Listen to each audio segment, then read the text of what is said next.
Stan, it is a pleasure to have you here with us today. Thank you for the invitation. Okay, and we would like if you could tell us a little, if we could go a little backwards, and you could tell us how did you started studying perhaps medicine, then psychiatry. How did you come where you are today? I was born in Prague, in Czechoslovakia, and this is where I got my medical training and also the psychiatric training. This came for me somewhat as a surprise because I was very interested in drawing and painting. And my original intention was to work in animated movies. Quite different. And I was almost committed. I finished what we call gymnasium, what in the United States would be high school. I don't know what you would call it here. But I finished this school and I had an interview. I was supposed to start in the film studios in Prague. And just at that time, a friend of mine gave me the introductory lectures to psychoanalysis by Freud. And I read it practically overnight, and within 2 days I decided that this is something I would like to do. So I studied medicine and then became a psychiatrist. And I also joined a group of psychoanalysts who were working in Prague and got my training in psychoanalysis. And as I was getting deeper into psychoanalysis, I developed a conflict within myself. I kept being very, very excited about the theory of psychoanalysis, into how many areas Freudians have kind of penetrated and given these seemingly brilliant interpretations for very obscure areas like symbolism of dreams or neurotic symptoms, religion, and even psychopathology of everyday life, slips of the tongue and so on. So that was very exciting, but then I became aware of the practical possibilities of psychoanalysis, and that was a whole other story. So you started questioning. I realized how narrow the indication range was. You have to meet very special criteria to be considered a good candidate. You also have to have the means. It's a tremendous amount of time, energy, money that goes into the process. And you have to think in terms of years. And sometimes even after years, the results are not that dramatic. I have met patients who could give lectures about the problems they have, how it's related to their mother and to the early cannibalism and toilet training and the Oedipal complex. Only the problems were still there. So I was becoming disappointed and started kind of nostalgically thinking back at the movies. Maybe this was the wrong profession. I shouldn't have chosen that. And then something very important happened in my life. We just did a large study on malarial, which was one of the early tranquilizers. And this came from Sandoz pharmaceutical company in Switzerland. And when you have this kind of cooperation with pharmaceutical company, you get a lot of fringe benefits. They send you free literature and might send you to a conference. And they also send you free samples of substances that they work with, that they have discovered.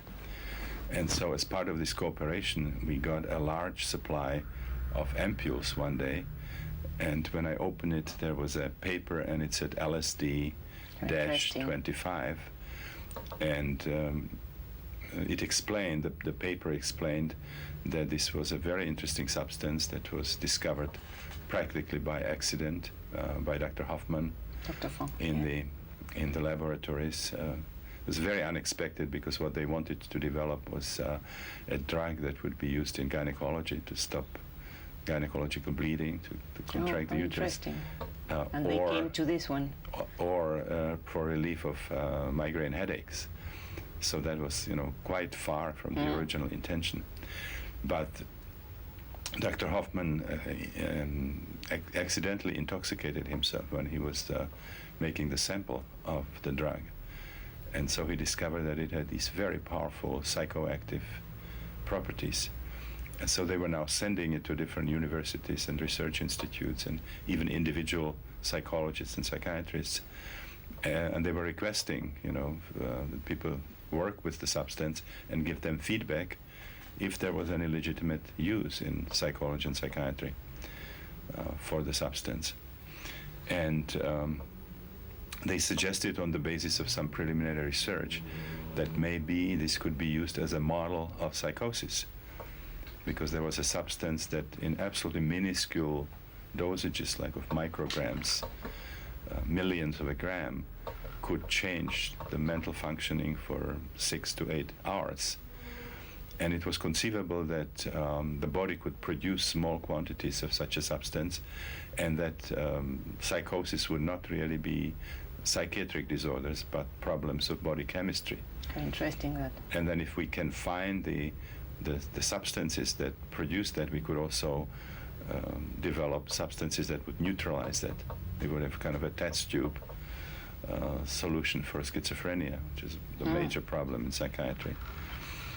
So that was very interesting, the idea of creating a model that we could study.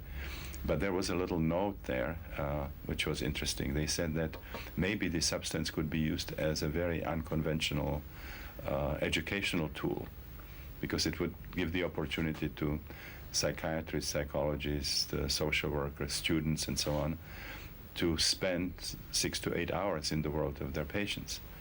Great. And then come back with this new understanding and be able to communicate with them better, understand them better, and hopefully treat them more effectively. So this seemed to be an opportunity that I didn't want to miss. Yeah.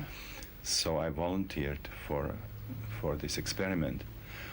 And now, in addition to getting LSD, I had to agree that I would have my electroencephalography made, because my preceptor was interested in EEG.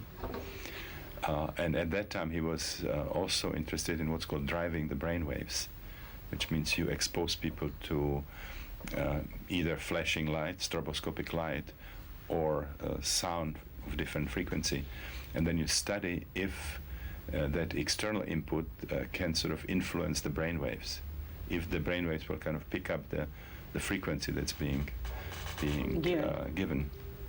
So what it meant that I not only got LSD, but in the middle of the session where the effect was culminating, you got the light too. I was exposed to this powerful stroboscopic light.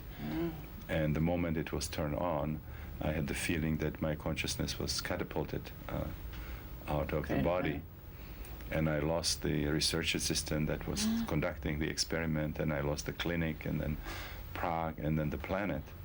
And I had the feeling that my consciousness had absolutely no boundaries anymore, and I had the feeling of really becoming the whole universe, a very, very powerful experience, mystical kind of experience.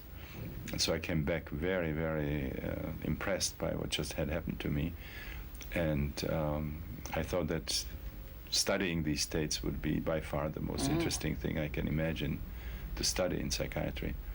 And actually for the next, it's now about 43 years, I haven't done much else than studying those states. Things related to different non-ordinary states, not just psychedelics, but then the last 20 years, my wife Christina and I developed what we call holotropic breathwork, where actually very similar states can be induced just by faster breathing, by powerful evocative music and certain kind of body work.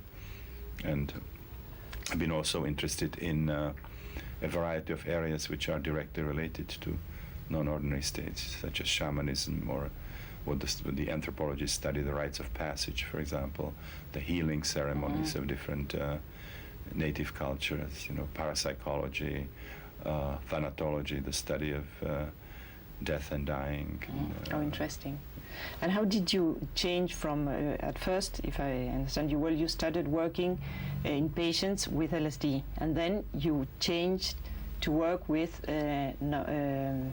holotropic breathing, no? To change from drug to non-drug therapies. What made you change from one side to the other one? What did you find? Well, I spent about 20 years doing this clinical research of psychedelics. First I was the principal investigator of a program in Prague, in the Psychiatric Research Institute, to study the healing potential of non-ordinary states, of psychedelic states, but also what we call heuristic potential, which means what we can learn, the LSD as a tool to investigate the psyche.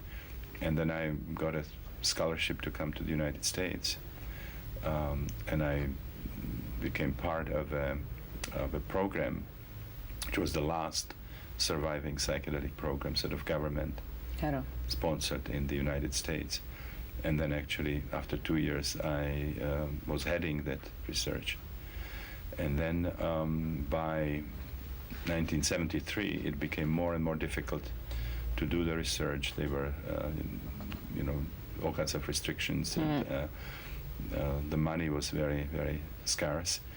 But psychedelics were making headlines, and I was contacted within 1 month by 12 publishers independently, asking me to write a book, because I was heading in the last official research of a substance that was in the center of the interest. And that's where you wrote LSD psychotherapy. No, first, well, I decided to take a year off, and first I wrote Realms of the Human Unconscious. But I didn't write it in Baltimore, because a friend of mine, Michael Murphy, who is co-founder of a very famous institute, kind of a growth center in California called Esalen Institute, invited me to come and write at Esalen. It's a beautiful place, sacred Indian grounds. The name Esalen is the name of the Indian tribe that lived there. It's on the Pacific, between the mountains and the Pacific Ocean. It has hot springs, a very, very beautiful area. So I went to Esalen and wrote this book. And by the time I became so enamored with California that I couldn't imagine going back to Baltimore.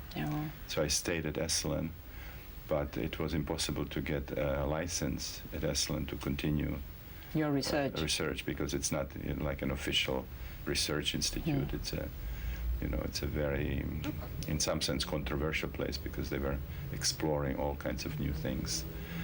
And so I wanted to stay in California, wanted to stay in Esalen.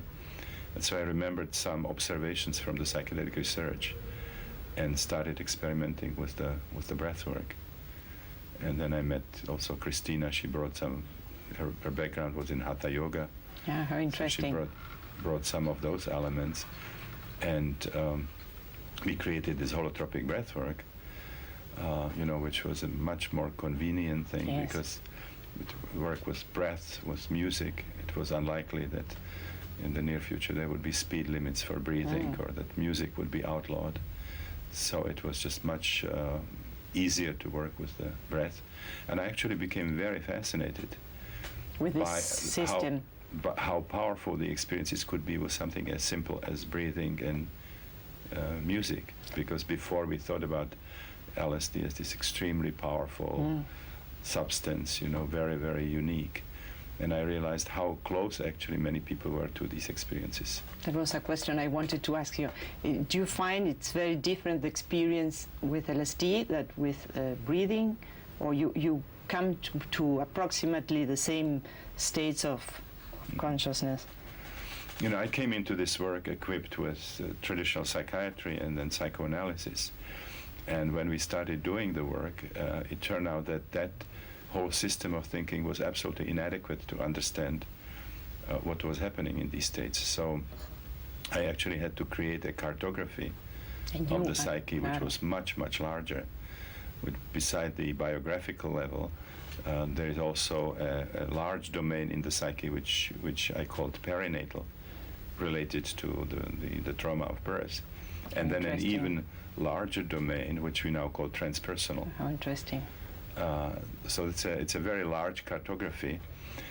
And when we started working with the holotropic breathwork, people have experiences of the same kind: biographical, perinatal, transpersonal, different combinations. Always in the same order? No, it can come in different combinations. But there's some difference in that at least the major psychedelics, which is like LSD, psilocybin, which is the active alkaloid from the magic mushrooms of the Mazatec Indians from Mexico, and also mescaline, which is the active principle of peyote. Those usually create very, very colorful, for most people, very colorful states, a lot of colors and some geometrical kinds of experiences, in addition to these biographical, perinatal, and transpersonal experiences. The breath work usually is less visual for people, but has powerful emotional elements and powerful psychosomatic elements, and the experiences are exactly the same. How interesting. But it's more similar, if you want to compare it with psychedelics, more similar to what people experience on some of the amphetamine-derived psychedelics, like what's called ecstasy or Adam. How interesting. Could you tell us, you were talking just a few moments ago about transpersonal experiences and the perinatal experience. Could you just talk us a little bit about that? Well, we have in academic psychiatry, we have the idea that the psychological history begins after we are born. You know, Freud called the newborn tabula rasa, a clean slate. Yes. There is nothing there, so that we become what our history makes us, what kind of mother we had, what kind of family we were brought up in, and so on. And what happened when we started working with psychedelics is that this turned out to be only the most superficial level of the experience.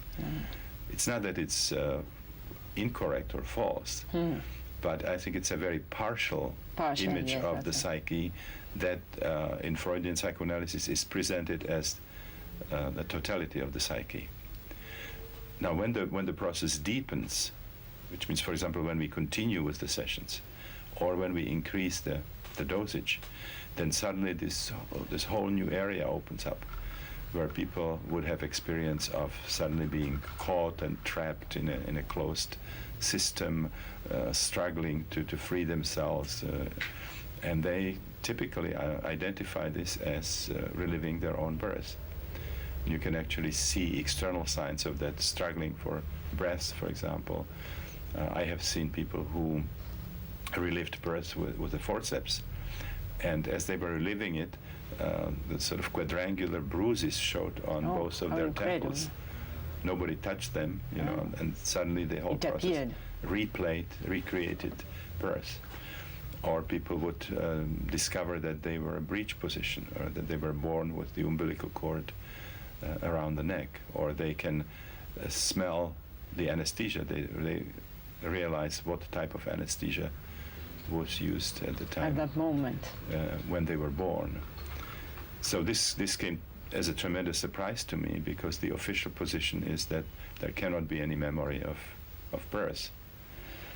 And the reason that's given is that the cortex of the newborn is not really matured. The neurons are normally protected by something that's called myelin sheaths, kind of a fatty protective sheath. And that process is not finished. And that, in traditional, neurophysiology, is usually given as a reason why we cannot remember birth. How interesting. Yeah. But it became absolutely clear that there is a very, very powerful record. And because it is such a stressful, such a challenging process with a lot of difficult emotions, tremendous anxiety, because life can be threatened, but also tremendous aggression, which is a response to the pain and the threat and so on. From that perspective, the birth is also a reservoir of difficult emotions and difficult feelings, physical feelings that can develop later into different forms of psychopathology. That's very interesting. So it participates in the development of emotional and psychosomatic disorders. So you think, Stan, if going back there, you can heal, it has an enormous healing potential, no? Yes, but by far superior to anything that we can do by manipulating the biographical material, making people, remember memories from childhood and infancy and so on. I think the power of it is that it is a life-threatening situation, so it has tremendous depth, tremendous intensity. Interesting. And do you feel it has the same healing potential, or what difference in healing potential do you find going back to the birth moment or a transpersonal experience? The transpersonal domain offers yet additional possibilities for healing. For example, for many people, the transpersonal experiences start actually happening simultaneously with the perinatal, with the birth experience.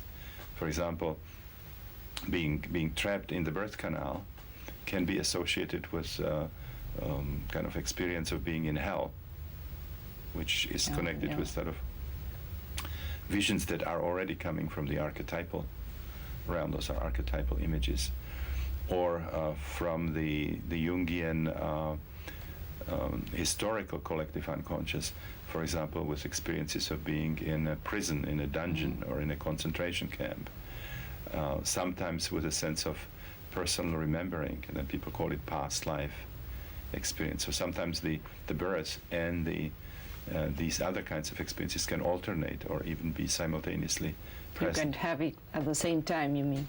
Whereas in the stage where the cervix is open and there is the struggle through the birth canal, people have experiences that are related to revolutions. Yeah, how interesting. You know, enough of the oppression, we will overthrow the tyrant, we will all breathe freely.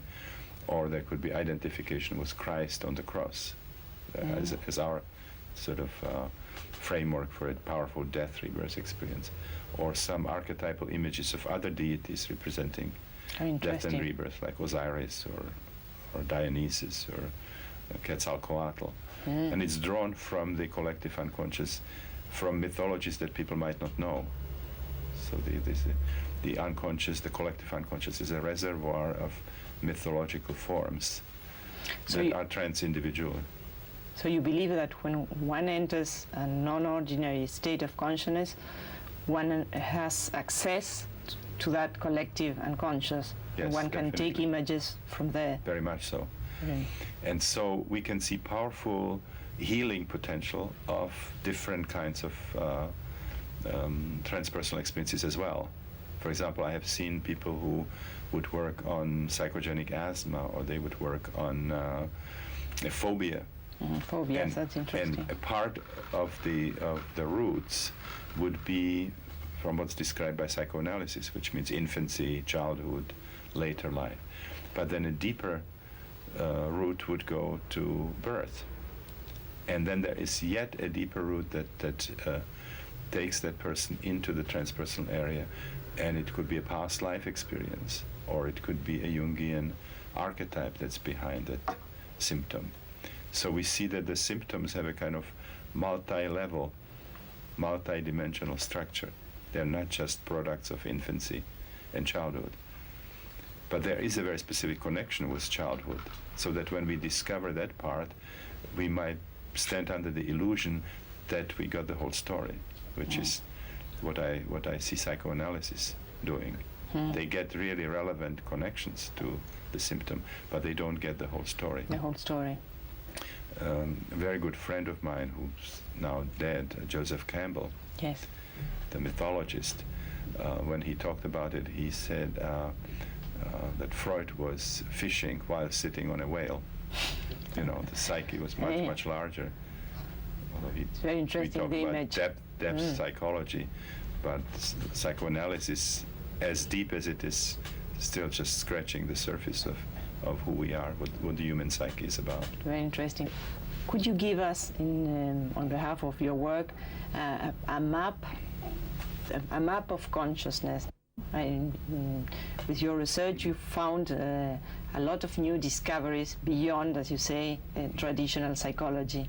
It has given you a lot of new dimensions to add to what people worked in. You know, when I was working on this map, I started seeing experiences that were not accounted for in psychoanalysis. For about 3 years, I thought I was creating a new map of the psyche that was made possible by this new tool, when you have a new tool, new areas for research open up.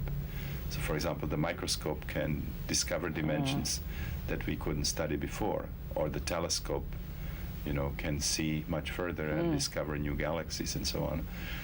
And so LSD very clearly was that kind of tool, like a microscope or a telescope for the psyche.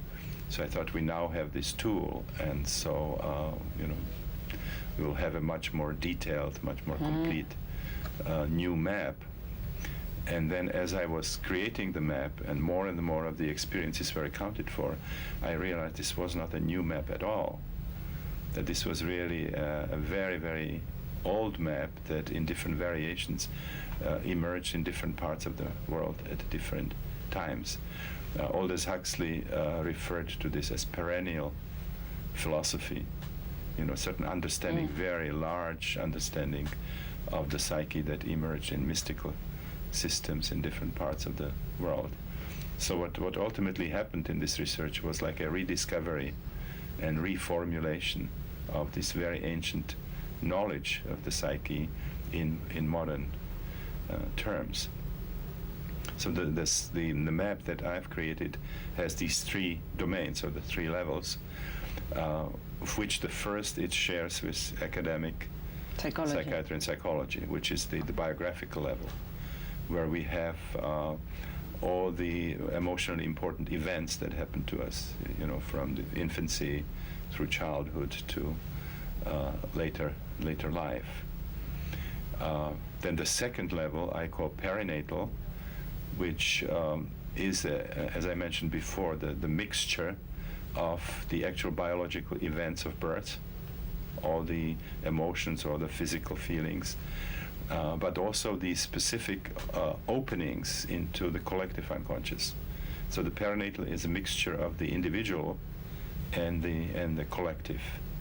It's like a gateway. It's like a bridge. It's like a gateway from the personal into the transpersonal. So we get a mixture of both.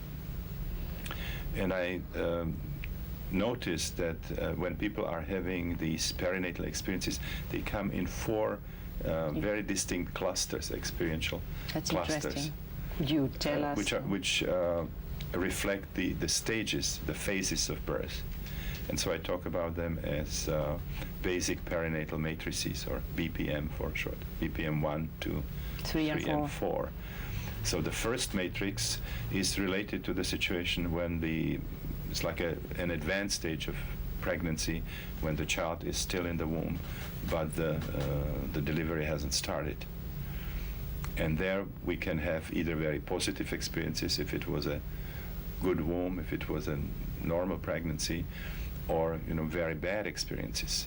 For example, some pregnancies are a result of rape.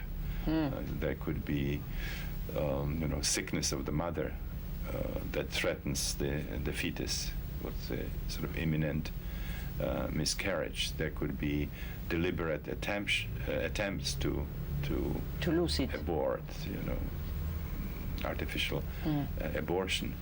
In our training now, we have a woman who was the third child who is Rh positive to an Rh negative mother, where the mother creates actually antibodies attacking the child. Incredible.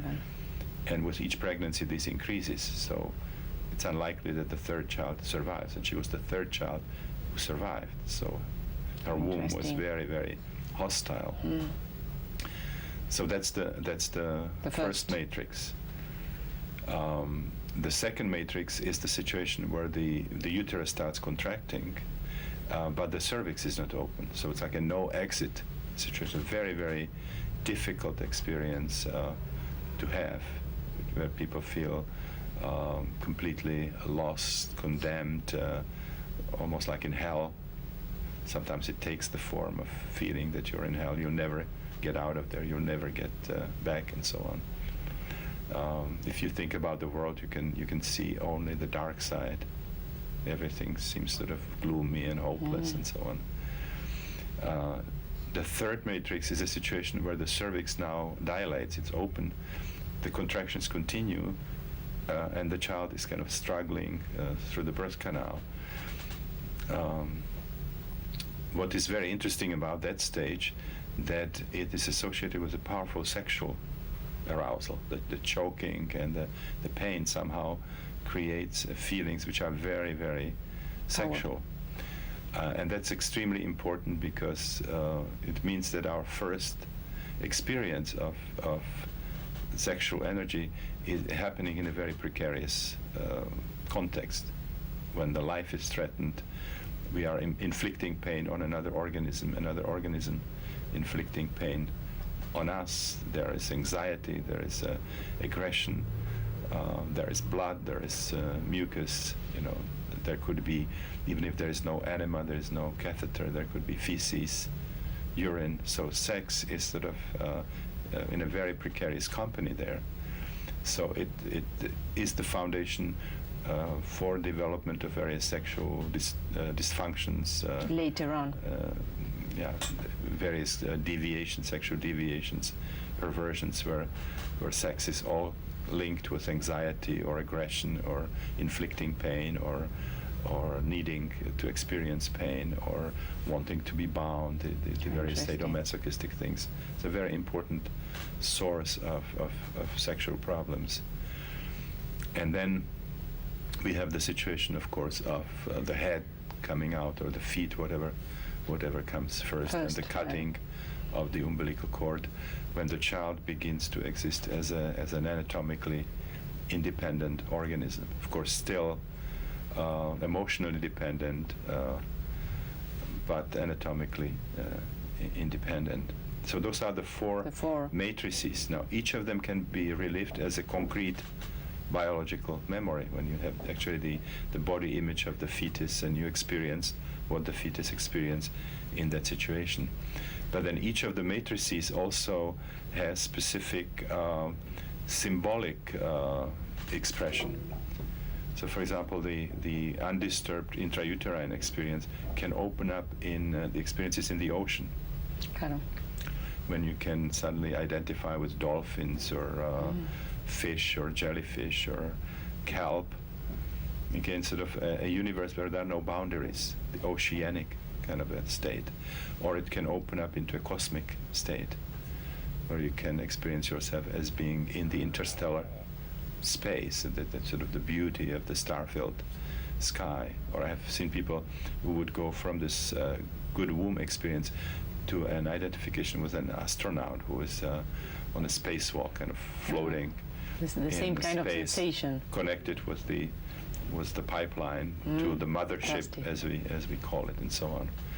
It can also open up into experiences of nature that is beautiful and safe, and kind of provides unconditionally, like a mother nature archetype. So you can go from being a fetus to identification with a Polynesian native on an unspoiled island, like before the European missionaries got there. You don't have to wear any clothes, and the temperature is fine, and you don't have to work hard. There's always some papaya or everything is easy. Some fruit too. Everything's easy. You just are having a good time, and nature is providing unconditionally in the same way in which a good womb would provide unconditionally for the child. And then if it's a bad womb, then usually people experience a sense of being poisoned. It can come up with paranoid kind of feelings. They can see demonic archetypes.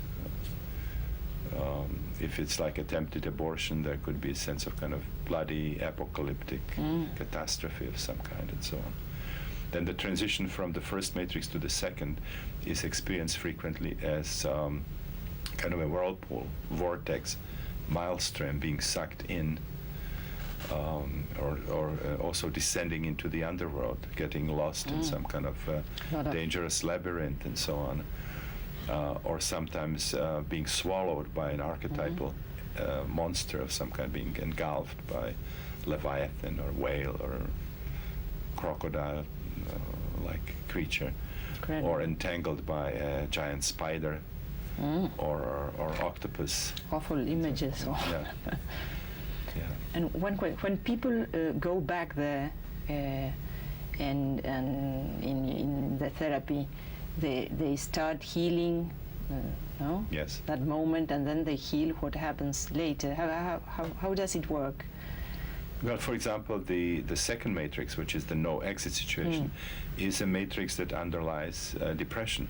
When a person or the person is under the influence of that memory, there's a sense of hopelessness, of things are unworkable. There is a sense of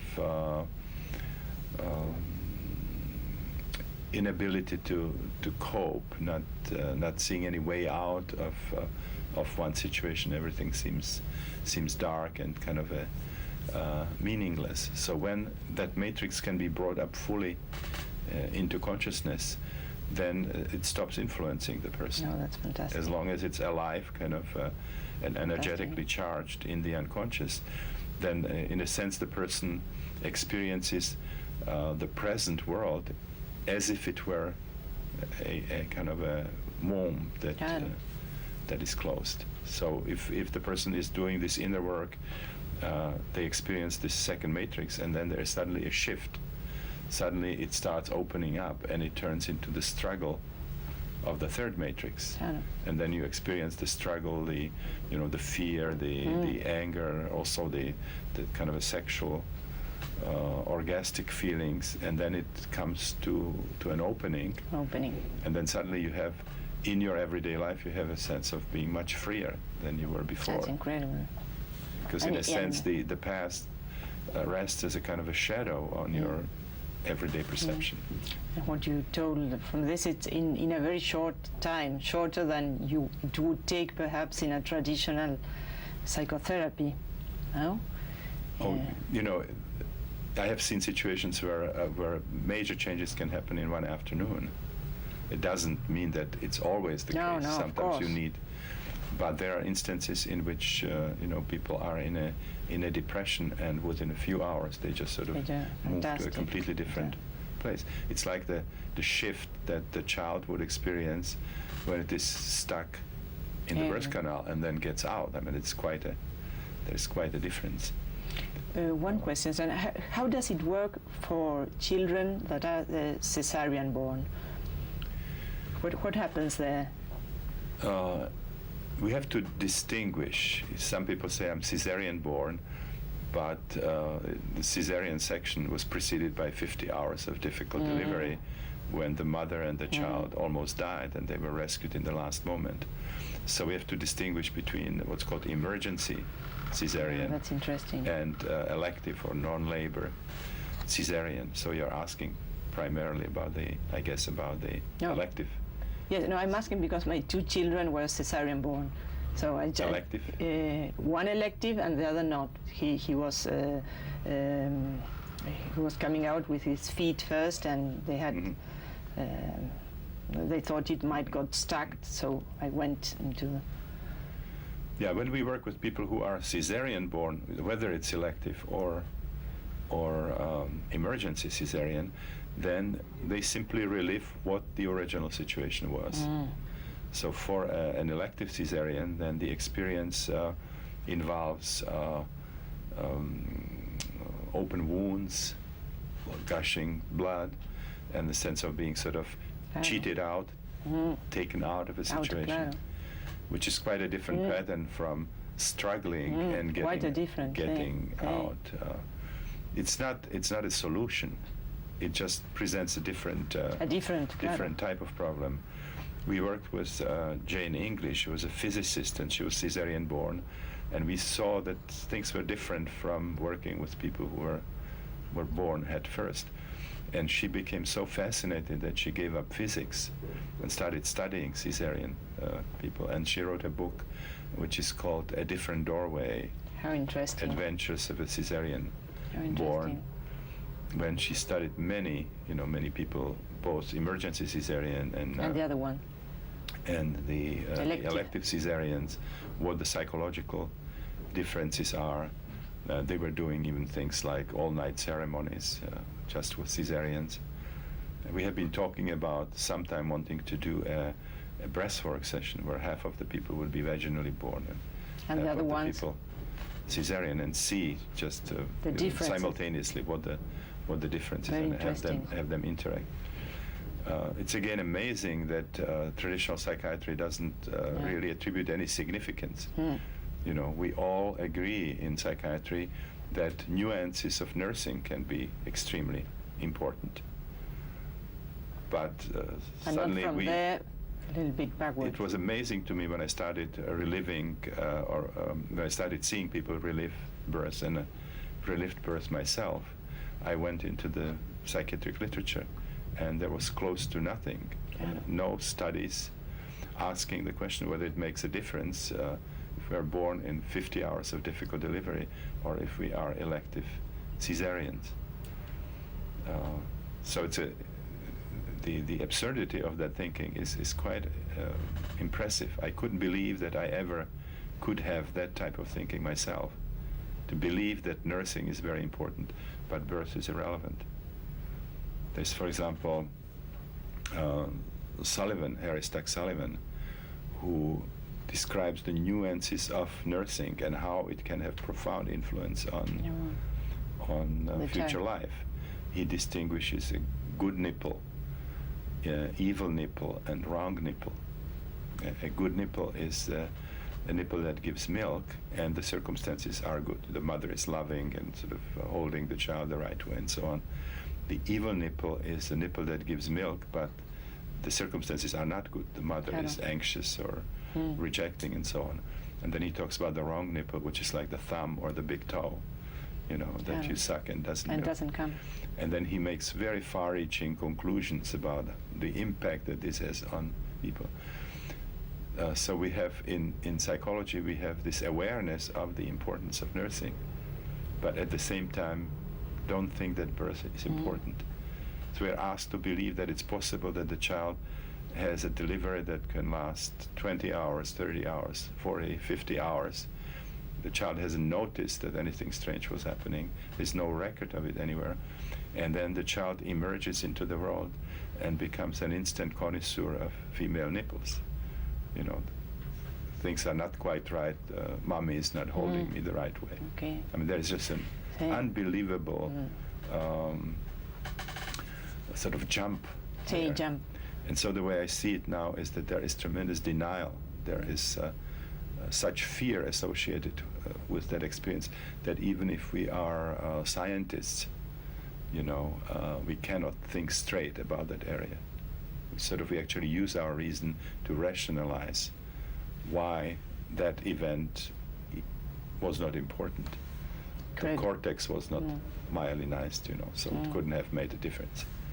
It's incredible how you've, each item of life, you've gone so subtle and so profound, no?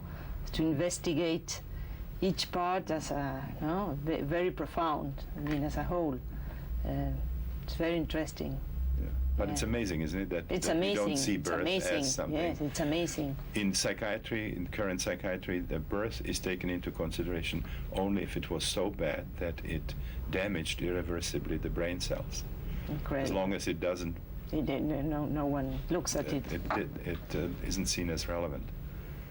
And of course, the damage of the brain cells can be related to retardation or can be related to hyperactivity or something like that.